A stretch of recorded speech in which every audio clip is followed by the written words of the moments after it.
What's going on, everyone? Juicebacks here, and welcome back to some Dungeon Defenders 2 and some update news. So we got another bit of information today, and although we got a nice chunk of info, it is still a small portion of what is yet to come. So I'm going to go ahead and jump right on in and try to decipher and give everyone my take on Trials, the endgame update, which is incoming to Dungeon Defenders 2. Now, we don't know when the update is coming yet. I know that will be the most commonly asked question in the comments below.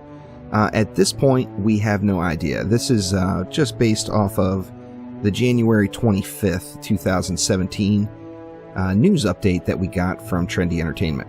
So anyway, let's go ahead and jump right on in. Now, first things first, Shards are going to be introduced to the game, and Shards are a new way that you build your hero. Shards are going to be replacing passives and skill spheres. Now, there are going to be defense shards and there are going to be hero shards. You'll be able to equip these shards directly into either your pieces of hero gear or your actual defenses. So you'll be able to put shards directly into your cannonball towers, your harpoons, your flame burst towers, whatever the case is. Once again, there will be two different types of shards. There will be the defense shards and the hero shards. Defenses are going to be able to hold 3 shards. Hero gear, armor, and weapons is going to be able to hold 2 shards. Now, shards are going to be dropping in-game, so just like other gear that's going to drop off bosses or just throughout the course of waves, shards will be dropping. Now, shards are also going to be upgradable. And this is one of the ways that we will really customize your hero, is upgrading through your shards. Now, I want to go ahead and skip one little section here, which I'll come back to, and that is the new Ascension system, as I want to continue to talk about gear just a little bit, and I know this is where a lot of the confusion came in, and once again, this is just my perception of what I read. You guys can read the exact same thing over on Trendy's website. So just head on over to DungeonDefenders.com and just look for that news article. You will see it. Okay, now let's go ahead and move on. Relics are now defense relics. Now that means your medallions, your totems, your rings are all going to be converted to defense relics. A defense relic is going to be able to go into each individual tower as well. Now, the relics are only going to be used for defenses. However, this will give you the luxury of, say you've got one squire and you want to do cannonballs and place walls. Well, in your blockade defense relic slot, you're going to want to put something with defense health in it. And then on your cannonball slot, you'll want to put whatever relic you like the best in it. Now remember, in addition to these relics, each one of these defenses is also going to be able to equip 3 of the defense shards. So you'll be able to kind of mix it up exactly what you want that hero to do as far as building, and exactly what you're gonna customize your playstyle towards. Now, armor and weapons are being reforged into hero gear. There's not a whole lot of information on there yet. However, you will be able to combine your hero gear with shards, of course. We know that the hero gear will take 2 shards, where the defenses will take 3. Now, in addition, on your hero gear, another way that you can modify your abilities is going to be through the Ascension system. Now, I know a lot of you all have heard me talk about some sort of Paragon system being implemented. Of course, that term coming from Diablo 3. It's essentially on that line. Now, obviously, it's not the exact same system. However, it's a way for you to continue on once you hit level 50. Now, the Ascension system is going to be per hero.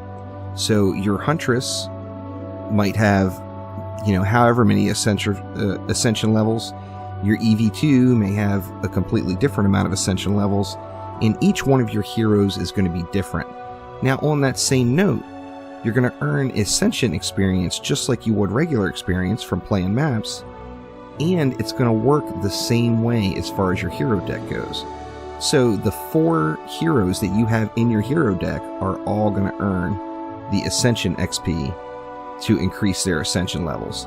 So it'll be nice to be able to level up, a select group, or pick and choose whatever you want to do to go ahead and continue on the adventure and get your Ascension power leveled up. Now your Ascension level is going to give you points to invest in Ascension powers. The Ascension powers are going to vary. Some of them are going to be universal, and they're going to be something that can be used with any hero. Others are going to be something specific to that particular hero.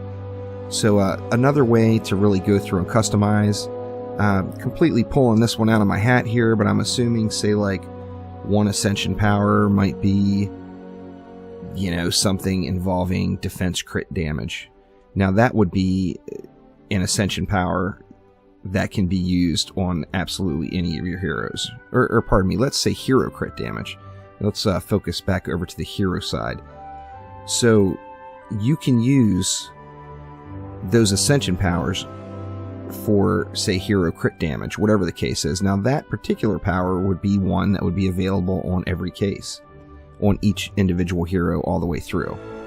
Now say you had that Poison Dart Tower Huntress and you wanted that passive from Toxic Shock. Well, maybe, just maybe, an Ascension power will be something along those lines, where the poisoned enemies explode when they're shot. Once again, I'm completely pulling all this out of my hat and just guessing, but I'm basically just trying to explain what the difference would be. Now, obviously, something that was directly affected in individual Huntress's ability, that one's only going to be good for a Huntress. Something that could affect any of the abilities for any hero, like hero crit chance or hero crit damage, whatever the case is, that's going to be usable, of course, for all of them. Now, we don't have a whole lot of information as far as what the Ascension powers are, but I'm assuming that this image right here just may be an Ascension power in work on a Huntress right here. Now, of course, that's going to give us the progression that we can go past level 50. Now, the level cap's still going to be level 50, and we will earn the Ascension levels after that, and that's how we can continue on and still playing the game. Currently, there's not going to be a cap on the Ascension system, so you can go as high as you want. And then once again, of course, you always want to keep a full hero deck, as if you have one hero in your deck and say it earns 100 Ascension XP, that's all you're going to get.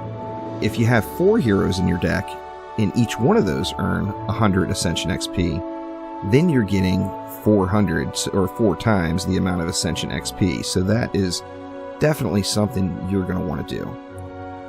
Now, let's just take a quick look at just a summary of the loot changes.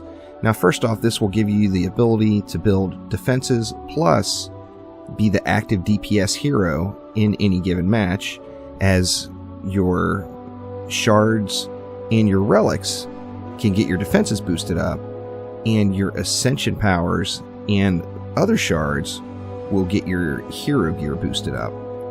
Now, on that same note, armor and weapons are only going to roll with hero stats now. There will be no more defensive stats.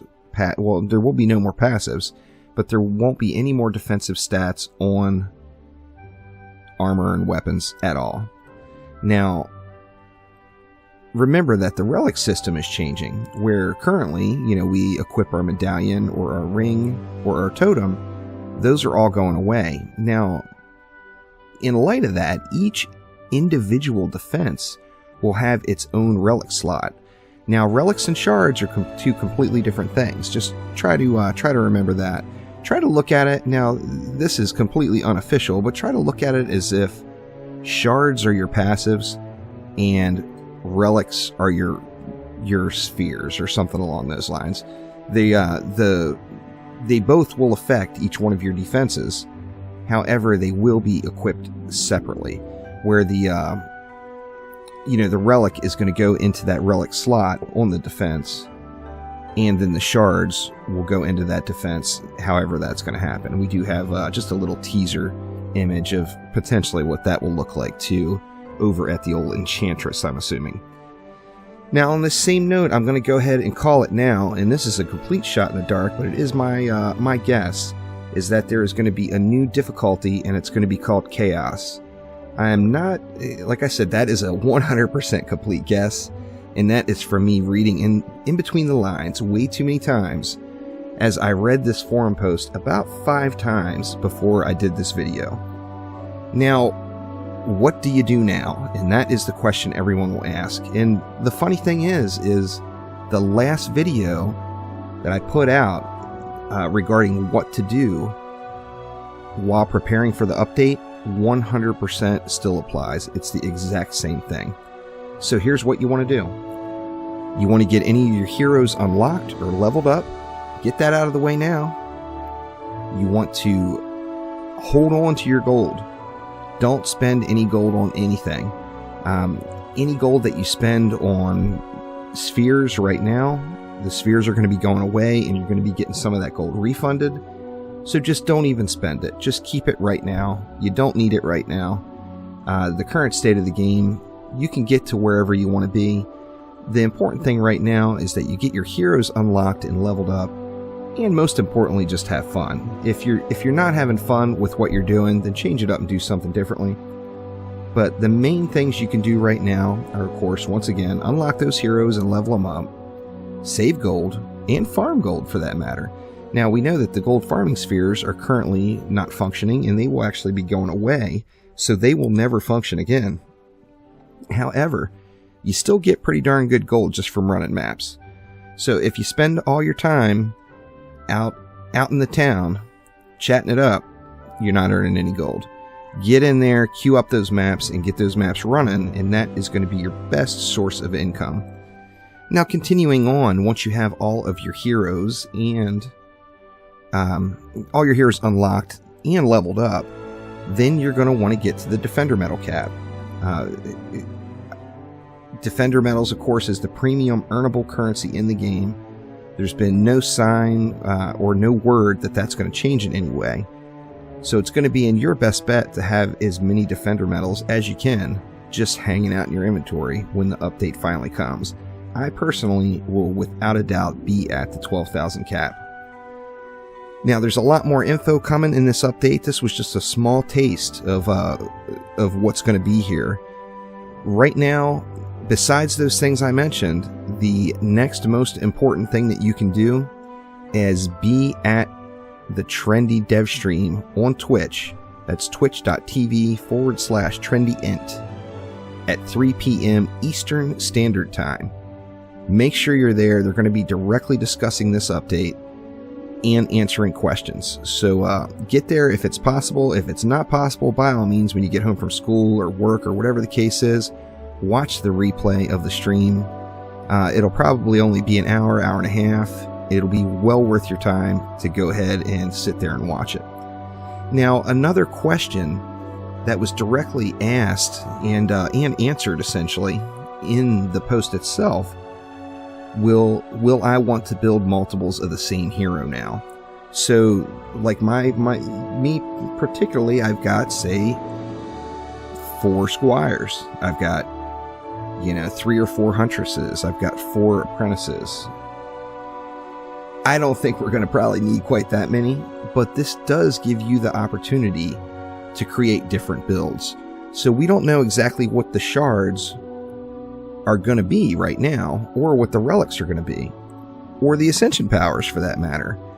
But what we do know is that any of those shards are going to be interchangeable, so a shard is not stuck in a piece of gear. You'll be able to pull it out. It said most of them, so I'm assuming some of them will be permanent and some of them will be removable. But there's going to be different shards. There's going to be, a shard for defense power, a shard for defense speed, a shard for defense health, whatever the case is. There's going to be lots of different shards, and you can only equip 3 of each in each defense. So say, like right now, if we look at the monk, we know we've got lightning auras and lightning strike auras. Now, I don't know if lightning strike auras are still going to be a thing, since they actually come from a skill sphere. But I am assuming that there's going to be something similar, where you can change up one of your individual defenses enough where it completely transforms the function of that defense. Serenity Auras are another, perfect example. Do you want it to be a main healer? Do you want it to provide the Purge Evil effect? Once again, we don't know if Purge Evil is going to be an available relic or shard. I'm just guessing on that one too. But you guys get where I'm going. There's different ways to build now, and there will be different ways to build then. Now, any fans of the original Dungeon Defenders game will be very happy to hear that defense speed and defense range are both coming back. Now, to what extent, we don't know. But I am really, really excited about this, and it may make me bust out the old ballistas once more, and just hope that they're going to be spraying it down. Now, do I think they're going to be to the point they were in DD1? Probably not. But anything quicker than it is right now would be awesome. So anyway, head on over to DungeonDefenders.com, check out the news article. You feel free, by all means, post whatever questions you have in the comments below here, and I'll do my best to get them answered for you. But the best thing you could do right now is just read that blog post, read that forum post. So that will do it for now. Thanks again. Hopefully this helped answer some questions and decipher some of the news. If you enjoyed it, by all means subscribe to the channel, because there will be massive more Dungeon Defenders 2 content coming to the channel. And once this update finally hits, I will be a very, very busy boy, as I plan on just covering every single aspect of the game. So thanks again, and we'll see ya.